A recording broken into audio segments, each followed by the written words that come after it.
네, 안녕하세요. 오늘은 이 명품 가방들을 떻게 보호를 하고 관리를 하느냐, 매장을 직접 방문하시는 손님들도 한 번씩 물어보시고요. 아니면 다른 지역에서도 전화가 와서 뭐 어떤 제품 아니면 어떤 가죽을 어떻게 관리를 해주는 것이 좋으냐 그런 질문들을 하시는데요. 사실상 좀 바로 그 답변하기가 어려운 거죠. 왜냐면은 실물을 본다고 해도 그 가죽 아니면 염색 약품 뭐 어떻게 가공을 했는지 그걸 이제 봐야 되기 때문에 그럽니다. 약품의 종류는 많죠. 약품은 전 세계적으로 만들고 있기 때문에 아주 다양하다는 거죠. 그래서 오늘은 이 기본적인 약품 그리고 표면을 케어하는 그걸 좀 보여드리도록 할게요. 명품 세탁이 복원뿐만이 아니고 명품 가방이나 아니면 가죽 자켓 세탁 의뢰가 자주 있습니다. 특히 곰팡이가 생겨가지고 연락을 주시는 분도 많고요. 근데 세탁을 한다고 해서 아무리 가죽 전용 약품, 저는 그 세제 같은 걸 사용을 안 하거든요. 근데 그 뭐 세제를 쓰면은 안 되죠. 자켓 같은 경우에도 양가죽이 약간 뻣뻣해지거나 뻣뻣해지는 것은 어떻게 보면 괜찮은데 딱딱해지는 경우가 있어요. 그게 뭐냐면 세탁을 해서 그럽니다. 세탁소에서 전용 약품을 써야 돼요. 그래야 가죽에 손상이 없고 무리도 안 가고 그런 거거든요. 하지만 아무리 전용 약품을 써도 이렇게 이제 안에 보강이 돼 있는 제품 같은 경우에는 담금으로 할 수가 없어요. 작업을. 뭐 이렇게 좀 이제 안감이 부드럽고 유연성 있고 흐물흐물한 거 이런 거 같은 경우는 괜찮아요. 안에까지 깨끗해지는데 이렇게 보강이 돼 있고 빳빳하게 서 있는 가방 같은 경우에는 안쪽을 봐야 되는데 명품을 막 뜯을 수는 없잖아요. 그래서 약간은 그 표면에서 겉에서 아니면은 외부에서만 세척을 하는 것을 권하고 있습니다. 그러면 명품 가방들을 어떻게 케어를 해주느냐? 약품은 많지만요. 이런 PVC 재질도 있고, 뭐 이제 일반적으로 보이는 가죽 이런 부분도 있고요. 가죽 자켓도 있고.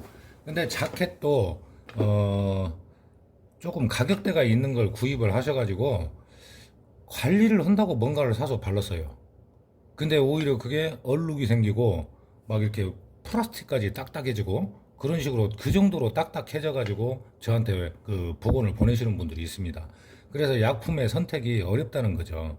근데 이제 기본적으로 알아두셔야 되는 것이 최대한 가죽에 손상을 주지 않는 약품을 선택하는 게 중요해요. 그 설명서를 잘 읽어봐야 되겠죠. 설명서도 읽어보고 또 뭐냐면 그 전화해서 약품 회사에 그 사용법을 정확히 배우는 것도 좀 중요한 것 같아요. 이전에 곰팡이를 제거하는 약품 같은 경우에는 오늘도 이 스펀지를 이용할 건데요. 제가 스펀지를 이용해서 이렇게 이제 그 가죽 케어 이거는 뭐 간단한 세척 정도니까요.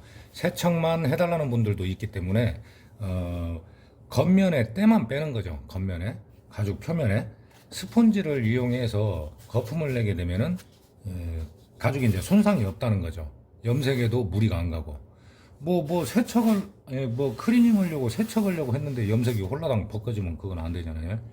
그래서 그걸 좀 보여드리는데 이전에 보면은 곰팡이 제거를 할 때는 쉽게 얘기해서 스펀지에 바로 약품을 짜서 거품을 내서 했다는 거죠. 근데 오늘은 뭐냐면 물을 묻혀야 하는데 물을 적셔야 돼요.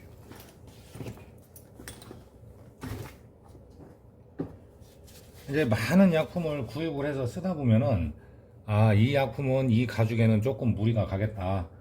이 약품은 좀 어느 정도 괜찮겠다. 그런 것을 알 수가 있습니다. 뭐 10년이나 했는데 그것도 모르면 안 되겠죠. 자, 일단은요. 물을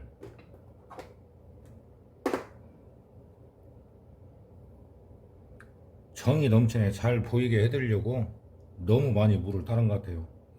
소주도 아니고. 스펀지에 물을 충분히 묻혔다고 흡수가 됐다고 생각을 해도 이런 케어용품을 쓸 때는 어느 정도를 짜줘야 됩니다. 왜냐면 약품의 약품 양보다 물이 너무 많아도 좋지가 않고, 그럼 물로 닦는 거죠. 그래가지고 어느 정도 양을 스펀지에 물을 흡수를 시켰으면은 어느 정도 이제 짜주는 거죠. 그래서 약품을 따랐을 때 이거 뭐 맨손으로 해도 크게 지장은 없어요. 비닐 장갑이라도 끼십시오. 저는 그냥 하다 보니까 이렇게 하는 거고요. 물을 어느 정도 빼준 다음에 이렇게, 그러니까 물을 전혀 사용하지 않고 거품을 내서 쓰는 약품이 있고, 이렇게 물을 좀 적당량을 혼합해서 쓰는 약품이 있습니다. 이렇게 해서 거품을 내주게 되죠. 거품을 낸 후에 너무 세지 않게 가죽의 이제 그 표면을 거품으로 닦아주는 거예요. 명품을 이렇게 막 어떻게 그냥 쉽게 이렇게 막 뭔데냐 하시는 분이 있을 수도 있는데, 많이 하다 보면은 안전하다는 것을 알기 때문에 그러는 겁니다. 이런 구찌 가방 이 가죽 부분도 그렇고요. 이렇게 살살 거품을 내서 케어를 해주면, 건조가 되면은 가죽에도 염색약에도 이상이 없습니다.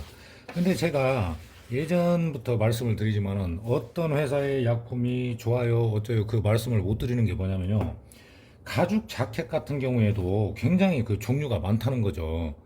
약품도 뭔가가 다른 회사 거와 다르게 한 방울만 뭐가 더 첨가가 돼도 그건 성능이 다른 겁니다. 그렇기 때문에 무조건 이 약품을 사서 쓰면은 아무 이상 없어요, 괜찮아요, 그렇게 말씀을 못 드리는 거죠. 이렇게 가죽 명품 가방을 케어를 해줄 때는요, 거기에 적절한 약품을 일단은 찾아보신 후에 설명서를 잘 읽어보셔야 돼요. 그래서 어떤 뭐 물로 희석하는 약품 같은 경우에는 물의 양은 몇 프로, 약품의 양은 몇 프로, 그걸 이제 상세하게 알아놓고 나서 사용을 하셔야죠. 지금 이걸 그냥 자연 건조를 하는데 살짝 닦아 볼게요. 지금 루이비통 가죽도 큰 문제는 없고, 지금 현재는 광택이 좀 나는 걸로 보이죠. 다른 데에 비해서 반짝반짝 광택이 나는 것처럼 보이죠. 이게 이제 완전히 건조가 돼야 됩니다. 그리고 구찌 가방도 이렇게 보면은 슬쩍 닦았을 때 점점 이제 말라가고 있죠. 이게 이제 완전히 건조가 되면은 아무 이상이 없이 원상태로 되는 거예요. 주의하실 점은 뭐냐면, 스펀지를 사용해서 쓴다는 약품이 있어도 너무 힘을 주면 안 돼요. 막 일주일에 한 번 막 사우나 가서 때밀듯이 하시면 안 되고, 거품을 낸다는 것은 뭐냐면 거품으로 닦으란 얘기예요. 거품으로. 스펀지 자체로 문지르라는 것이 아니고, 그걸 거품을 내서 이렇게 이제 표면의 때만 벗겨낸다, 그렇게 생각을 하시면 될 것 같습니다. 이 종류는 많고 그러는데요, 어떤 물처럼 생긴 것도 있고 크림으로 생긴 것도 있고 뭐 다양하거든요. 근데 이제 내가 뭔가를 관리를 할 때는 내 가죽이 어떠한 약품으로 제품이 만들어졌는지 그것도 좀 알아볼 필요가 있습니다. 뭐 혹시 모르시면은 저한테 연락을 주셔도 돼요. 가죽의 전당 검색하면 다 나오잖아요. 그러니까 혹시라도 궁금한 점이 있고 불안하다 싶으면은 차라리 그냥 사진을 보내시면 제가 상담해 드리는 게 좋습니다. 왜냐면은 이미 망친 제품을 다시 복원하는 것은 몇 배로 힘들거든요. 그리고 복원이 100%잘 된다, 그렇게 또 장담도 할 수도 없잖아요. 어떤 약품을 어떻게 발랐는지, 양은 얼만큼 했는지 그걸 모르기 때문에 그럽니다. 좀 도움이 되셨으면 하고요. 혹시 만약에 내 제품을, 아끼는 제품을 관리를 하고 싶다 싶으시면은 우선 저는 사진을 보내시면은 다 상담은 해드립니다. 이런 약품도 있고, 이게 케어 용품인데, 케어 약품인데 되도록이면 이렇게 뭐 크림 성분이나 밍크 오일처럼 크림 성분이나 아니면은 구두약처럼 이렇게 돼 있는 거 그런 약품보다는 이렇게 가죽에 무리가 가지 않는 약품을 선택을 하시는 것도 좋습니다.